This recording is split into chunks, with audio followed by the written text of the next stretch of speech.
As I said in the previous video, this is a story about the lost Dutchman gold mine told by Clay Worst. And again, this isn't his story. He is just telling the story told to him by Brownie Holmes, the son of Dick Holmes, that was one of the only two men that was present at the Dutchman's deathbed confession about the mine, the gold, and how to possibly find it. So, like I said in the last video, this is the most direct line. The Dutchman told Dick Holmes told his son Brownie Holmes, and Brownie Holmes told his best friend the story to Clay Worst, which is where I heard the story on the internet. Which I think is the most direct accounting of the story. True or false, this is the most direct that you can get with this story, I believe, in my opinion. The Dutchman was a recluse.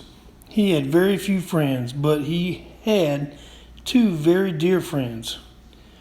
One was a young black woman named Julia Thomas, and the other a young German lad named Riney Petrasch, which he called him Riney. Riney's mother had died up in Denver. Julia brought Riney down to Phoenix with her, basically but unofficially adopting him. Julia was raised in a family that were domestic servants in a German-speaking household. Julia spoke perfect German, and Riney was born in Germany. So the Dutchman, who was German, Julia and Riney built a strong bond and communicated with each other in German. The three were close, and other than his deathbed confession at the end of his life, Julia and Riney were the only people that knew his secret about the gold mine.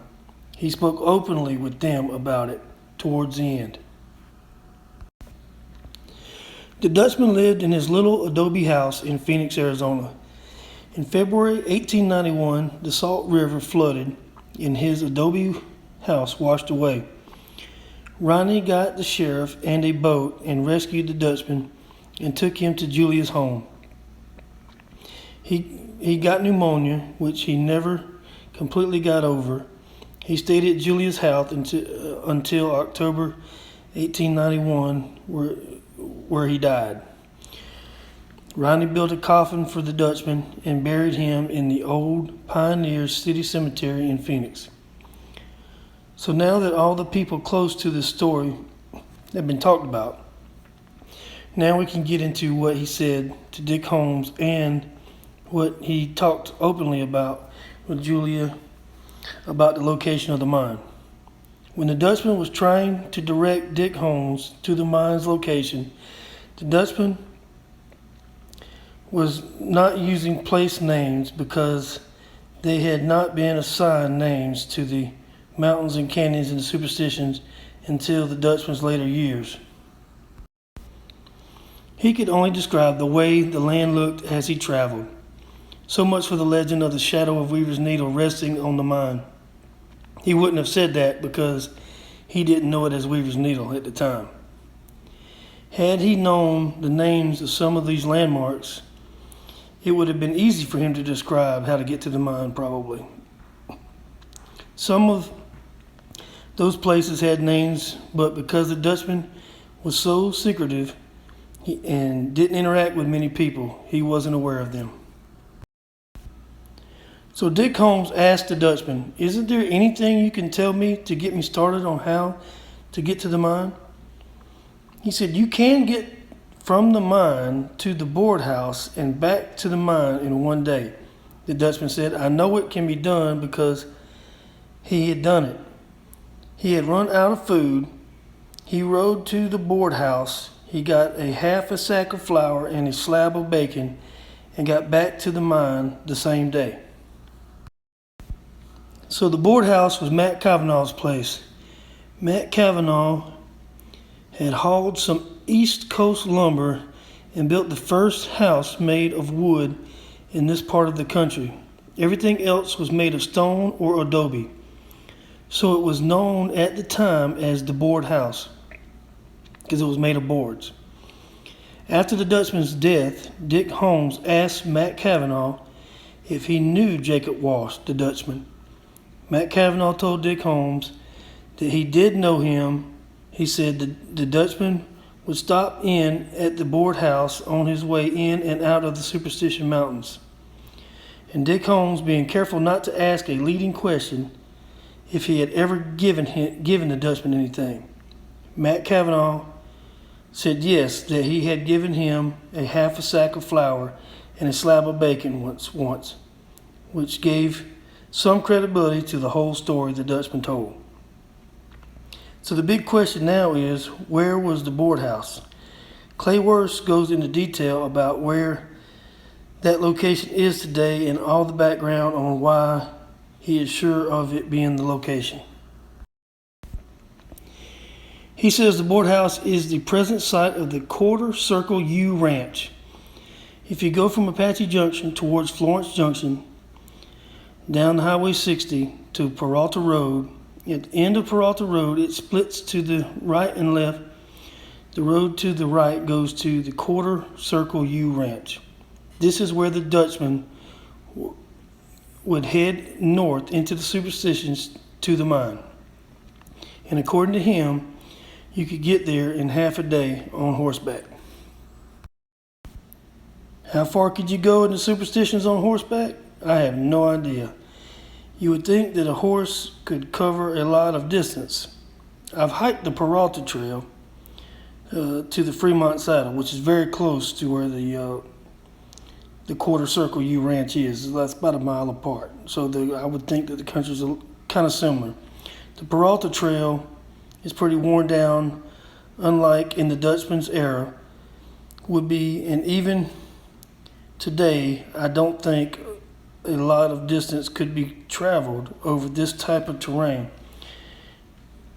But if someone could make an educated guess on what that distance would be, that might give at least the area it could be in. At the very least, it could rule out a huge area for sure.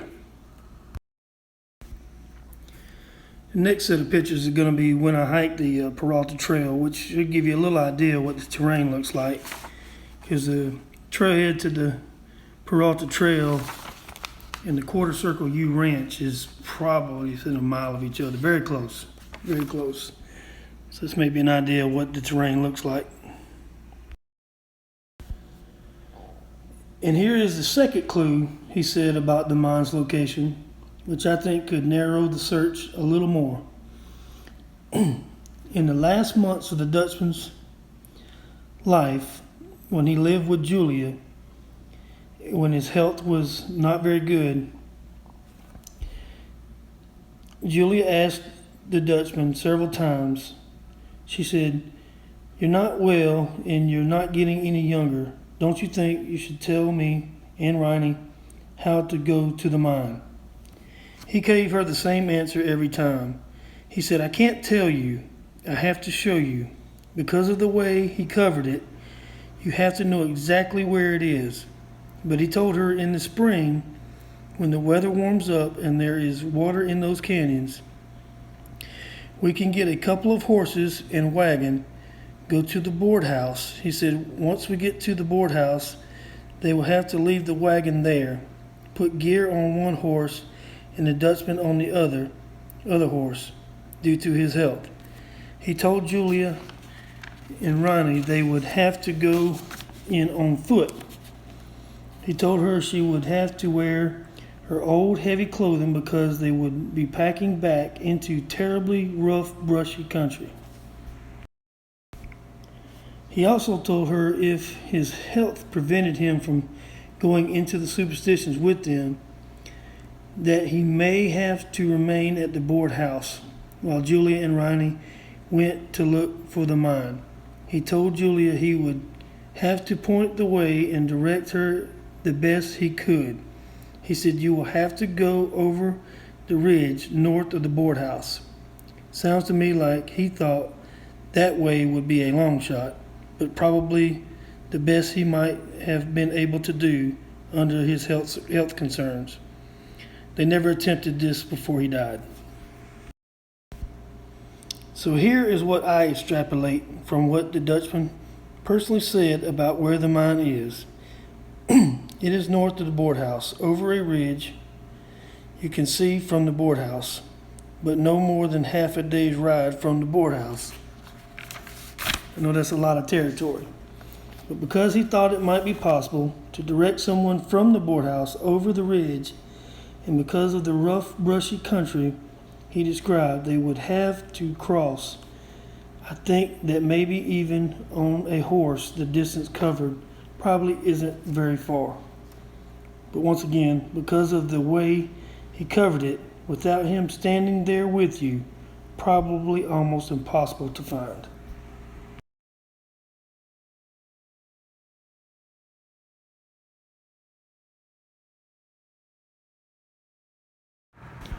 So here's a video of me searching around on Google Earth trying to illustrate some of this. That's Phoenix, Arizona right there. Go to the left. And as I zoom in, you can see right there, that's Apache Junction. Right there. And if you go east of there, up in this little valley here, that's Peralta Trail right there. It's the trailhead. That's Superstition Mountain, and that's Goldfield area there. So back over here towards Peralta Trail, if we zoom in here, that little valley kind of cuts into the right going to the east.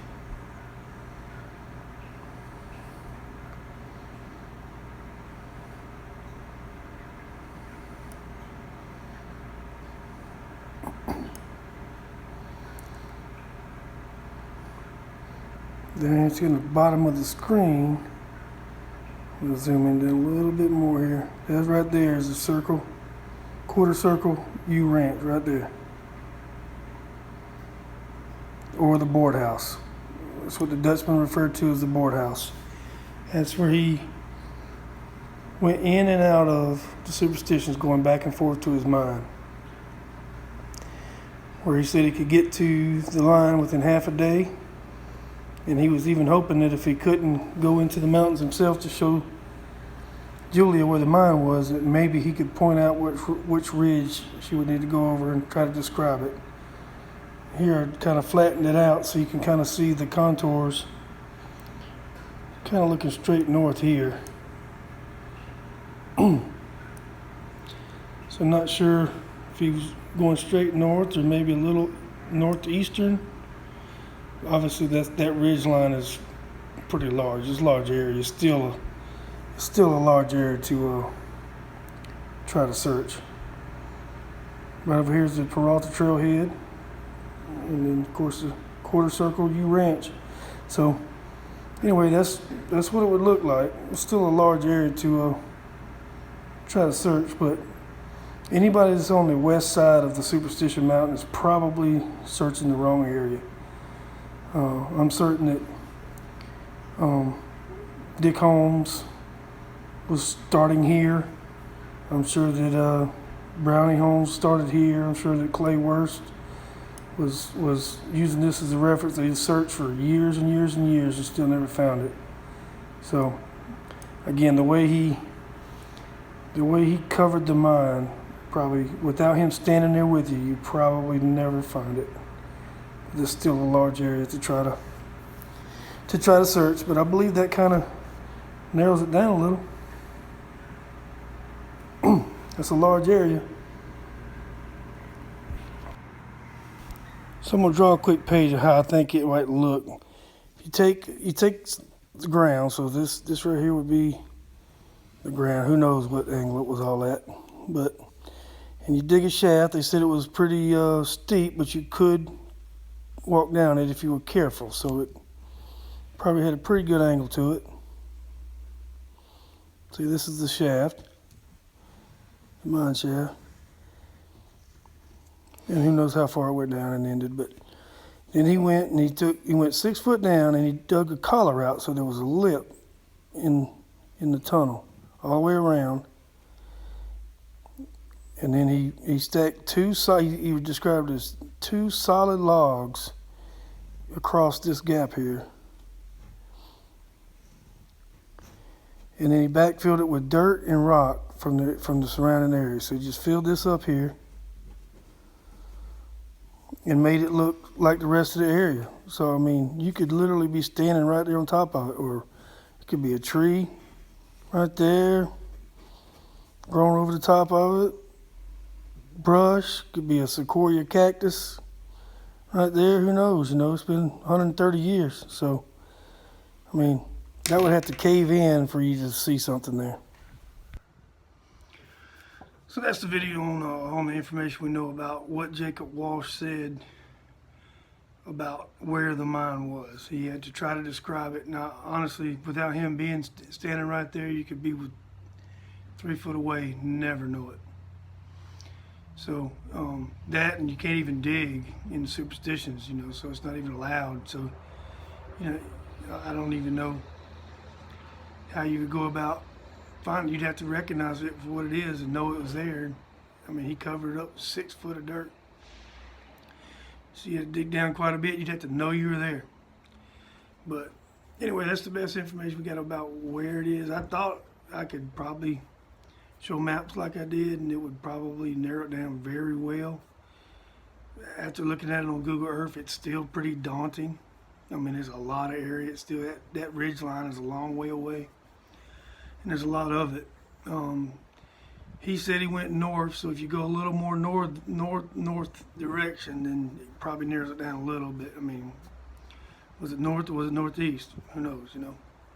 Anyway, I just think this, like I said, this is the story that Clay Worst tells. I think it's probably the most credible source out there on what the Dutchman actually said about the mine. I would encourage you, because most of this material that I got from a YouTube video that Clay Worst does a little presentation on exactly the stuff I've been talking about, and he explains it obviously a lot better than I could. So I would go on YouTube and just search for Clay Worst, and there's a video. It's not very good audio, but he gives about a 45-minute speech about it, and he goes in a lot more detail than I do. And there's obviously he knows the story intimately. So, and that's another reason that I don't think anybody's ever going to find it, because you had Dick Holmes, who heard it directly from the Dutchman, looked for it for 16 years and couldn't find it. And his son looked for it for 40 years and couldn't find it. And Clay Worst, I think he said, has been out there looking for about 53 years. These are people that know the story firsthand. And we all got it fourth or fifth hand. So, anyway, pretty interesting story. It's a great story. So, I can see why people get enthralled with it and spend their whole lives looking for it. Clay Worst says in the end of the video that if he could start over as a young man, knowing what he knows now, that he would never find the lost Dutchman gold mine, he said he would do it all over again, because he found gold in those mountains in the search. The search itself was gold for him. So his life, he didn't feel like his life was wasted at all. And Clay Worst's still alive. I think he's in his 90s. But anyway, thanks for watching. Make sure you like, share, subscribe, comment. I think this is pretty interesting with the maps and everything. It kind of gives you an idea of things there. If you know the area, you know exactly some of the places I'll talk about in the video. So anyway, thanks for watching.